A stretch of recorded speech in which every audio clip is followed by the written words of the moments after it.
is Sheila Mitchell, and I'm a trusted seller. So if you wish to um, increase your TBC in your wallet, you can contact me and I will be able to help you. I have now done a broadcast for about 2 weeks now. The reason is that I did a number of broadcasts and had a lot of difficulty with some of them, most of them. I tried to do a screen share, and when I wanted to share video or part of it, um, there was no sound, and I could not find out why or how to make the sound come on again. For example, I I was doing the one about the flower of life, which I thought was very interesting. But unfortunately, when I tried to share a short video with it, there was no sound. So, oh dear, that was one was definitely rejected. Now, I'm not one to give up easily. I decided to take a little break and then watch some of the broadcasts that others have done. And one thing I found that came out um, sort of very commonly amongst all of them was that they were all spontaneous.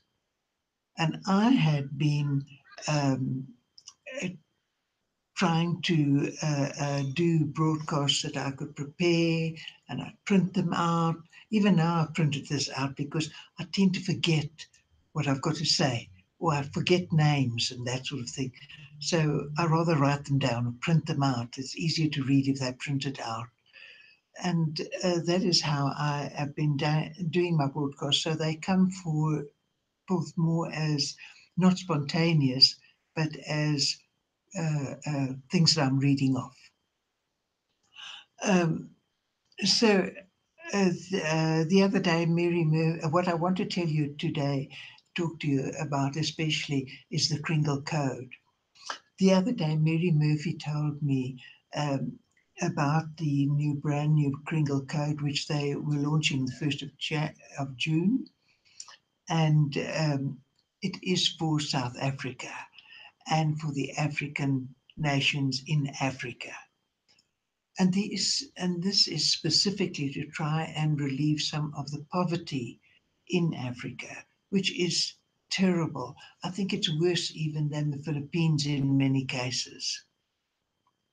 But nobody seems to have realized that. So um, I was thrilled about that. And so, of course, I joined and I'm recruiting people to get in under me. I need three. So at the same time, I must most humbly take back my words that I originally said about the TBC code. You see, when the TBC code first came out months ago, last year sometime, um, I think I did not fully understand it. I was still fairly new in TBC and I did not understand it all. And then at the same time, um, I did not know that my wallet was not linked to my uh, um, back office. You see, when I joined, I I had my sponsor was helping me to join, and when I joined, I got the email for the Kringle's cash in the back office, but I did not get the email for my wallet. And we struggled, and she kept saying, "But check your spam, check this, check that." I checked the whole lot, and I could not find the email for my wallet. So eventually, in desperation, after struggling for about an hour, and it was getting late at night already, she said to me, "Look, try another email address." So I put in a different email address, and it worked. I got my wallet open. I said, oh, there's my wallet. It's opened. And she said, oh, thank goodness for that. So I joined, but I didn't realize that this wallet was not attached to my back office. It was only months later when we were asked to pay the $10 fee that I paid, but I could not understand why admin kept asking me for payment whenever I opened my wallet. I had paid my $10. But every time I opened my wallet, they told me that I had to pay another $10. Couldn't understand it because we were only supposed to pay the $10 was supposed to be for the wallet and the back office, and I thought it was linked to the back office. Stupid me, but I was new and nobody told me. Eventually, I got so many of these notices because I went into my wallet every day and I was keeping a record of everything. And I got so exasperated with being asked every time to pay your wallet, even though I'd sent the messages to say I have paid. And they kept asking me. So I just paid it. And thank goodness for that. Because I only found out the real reason why there was this other wallet lurking in the background that was attached to my background 6 months after I joined. And of course, in that time, the TBC code came out, and I was trying to pay out of my other wallet that was not linked to my TBC. And this is why there was just no continuation. So uh, that explains why I had such a problem. And actually, with that TBC code, I eventually just threw in the towel. I said, well, if you don't want my money and you don't want to accept my money because that's all I have to pay with, the $5 that I had to pay to admin, then forget it. Not like me, but I was getting a bit desperate with that. I'd done ads and put out to get people to recruit, because another thing I didn't realize at that time is that one should go to the TBCians and recruit amongst them to come onto the TBC code, not go out and get others to join. They can join, you can get outsiders, but then they must join TBC in order to be part of that. And well, I was just stupid. Let's put it plainly. Um, Now, the other thing I want to talk to you about today is that this is actually has been the last day where we were able to redeem our cookies. I did redeem my cookies after the last send button um, a meeting in May, and then I just redeemed all my cookies the next day. So I'm okay as far as that, but I do still have to migrate. Now, yesterday, I was watching Bitcoin Brandy's broadcast. It was broadcast, his live broadcast number 68, and that was done yesterday, the 14th of June, 2018. I was so impressed with it.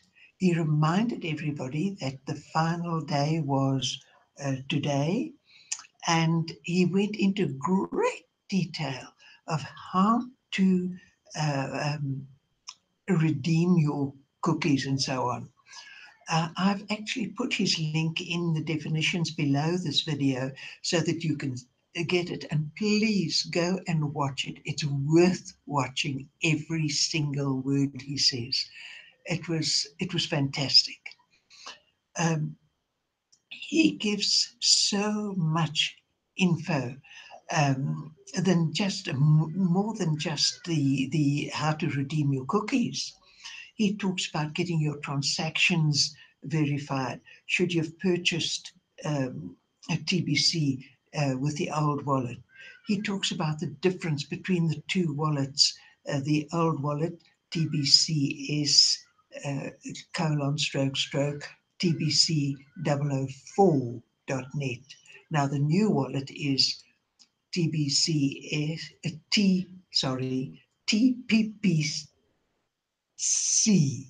D, sorry, TTTBS colon slash slash TBC 009.net. Just think of 009, you know the videos about 009, and you'll never forget it. He goes into minute detail of how to migrate your cookies. And he also talks about the broadcasting as well. Now, the point is, when you read by the time you read this broadcast, it'll probably be past the time to redeem the cookies. But remember, we will be able to redeem again in November this year. And that is fun because November's around the corner. When you look at how quickly from January to now, June, we're in June now, we're halfway through the year, and it has gone so quickly, I can hardly believe it. That it's not going to be very long before we get to November again. And then if you haven't redeemed your cookies yet, you can redeem them all in November. So keep this video in case you need it if you haven't redeemed your cookies now in May. He also tells us about the special cookie rewards for broadcasting, and linked to that is the value of the TBC. If the buyers buy TBC from broadcasters versus the value of the TBC if buyers buy TBC from non-broadcasters. The ones who buy TBC from broadcasters will $100 of worth of TBC. They will be able to get their full one TBC into their wallet. But the ones who are not doing broadcasting, the people who buy from them will only get 100,000 cookies from into their wallet. So that makes a very big difference. And it means that it is really worth to help your people. It is worth buying, doing some broadcasting. Now, I would love to. I have been having difficulty with broadcasting, but one thing, example that Randy used was a fellow by the name of, I think it sounded like Sansina,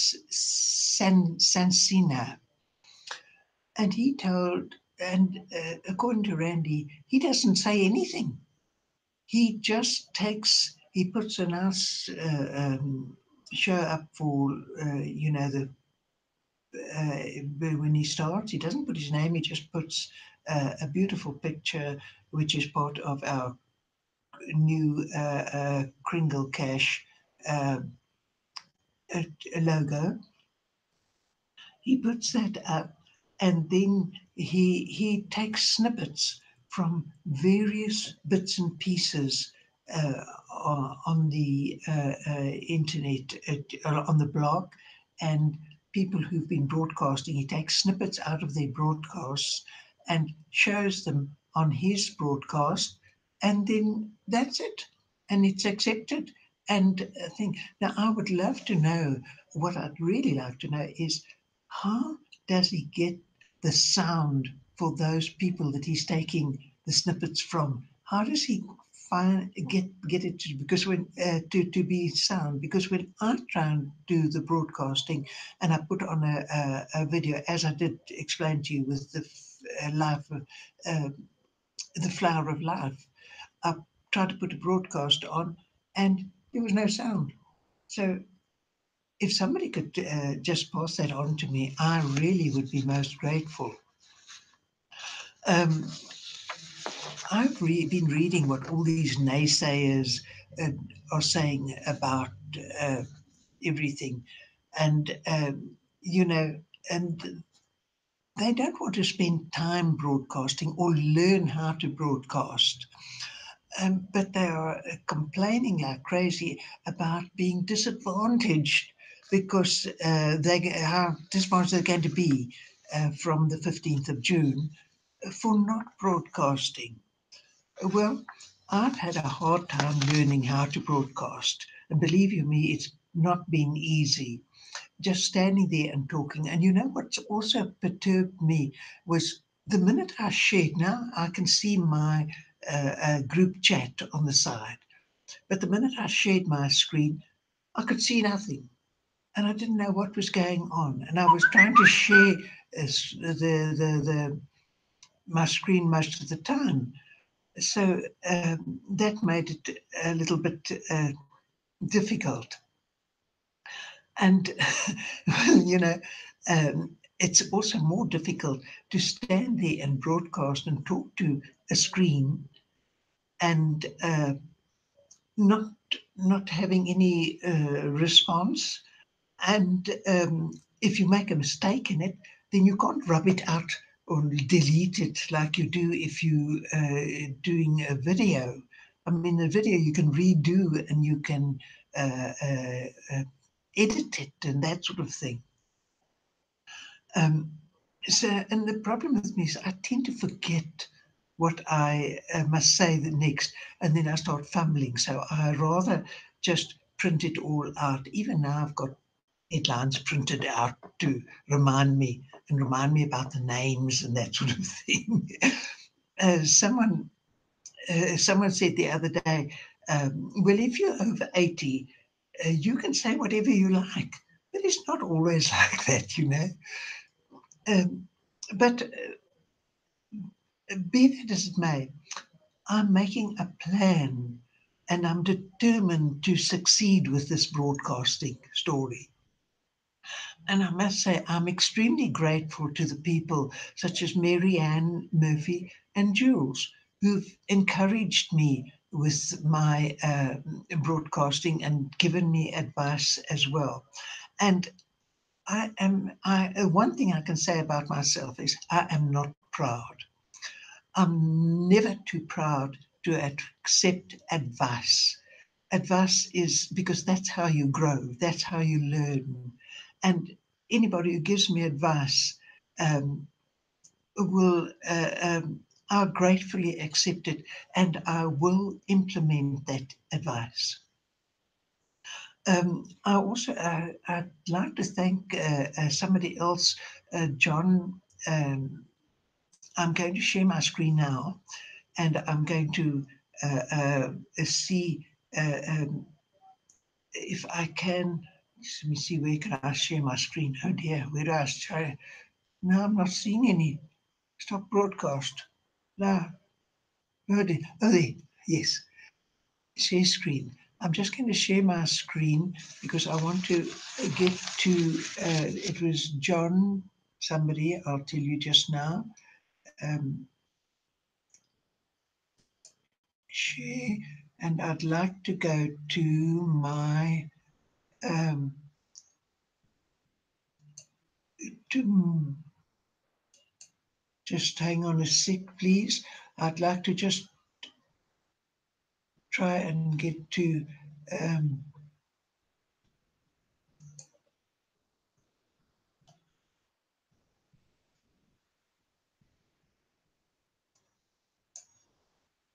yeah, I want to get to my Google.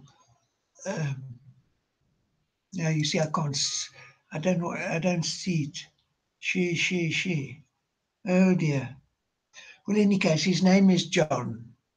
I'll stop sharing because I don't seem to be able to get there.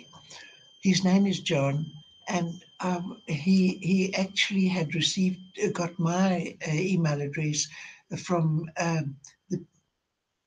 the orphans, and I don't know how they thought I was an orphan, but never mind. He said they were sending to everybody. I explained and said to him, "Look, I'm a broadcaster. I'm a trusted seller, and everything."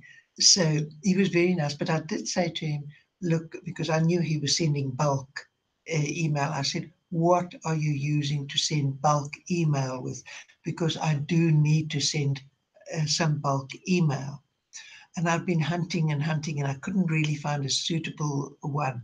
So he gave me the address to the URL to go to in order to be able to send that. So, John, I would like to thank you for having assisted me that way. And otherwise, thank you for contacting me, but I don't need it. Thank you. Um, Now, again, you get the naysayers when you're trying to recruit people for the TBCians for the the Kringle code. One reply I got from somebody was, "Well, I've spent a lot of time and a lot of money recruiting people for TBC, and I don't see why I have to now spend more money in order to make money." But in the meantime, back in the ranch, she's now not believing the TBC is going to do anything for her, although I've offered her this with Kringle's code. She's spending dollars, not just $1, but dollars on crowdfunding and different programs like that. And I joined some of them um, under her, but you wait for ages. You're still spending at a minimum of $25 to join the program, and then you wait for ages. I mean, I've been in some of these programs since April, and I still haven't received any payments yet. I received one payment. Sorry, I did receive one payment for $40. And for the rest, nothing. So, I mean, I can't understand it. And in those programs, you also have to recruit. In fact, they push you to recruit uh, uh, uh, people, which is understandable because that's how the things are pushed forward so that they can pay out the ones who get to the top. But you've got to do the same with TBC. You recruit just 3 people, and it's only costing you $20, $10 to that goes to your sponsor for your TBC. You get to $10 worth of TBC from, and $10 goes to the admin. This is for the Kringle cash. And eventually you do graduate into the TBC cash, and you can make a lot of money that way. So why not recruit your TBCians friends for the Kringle cash, Kringle code. Uh, it doesn't make sense to me. I'm sorry, it doesn't. But uh, well, that's as it is. Well, I must say thank you all for watching my broadcast, and I do hope and pray that as time goes by, I will continue to learn and improve my broadcasts. So, bye for now. Bye.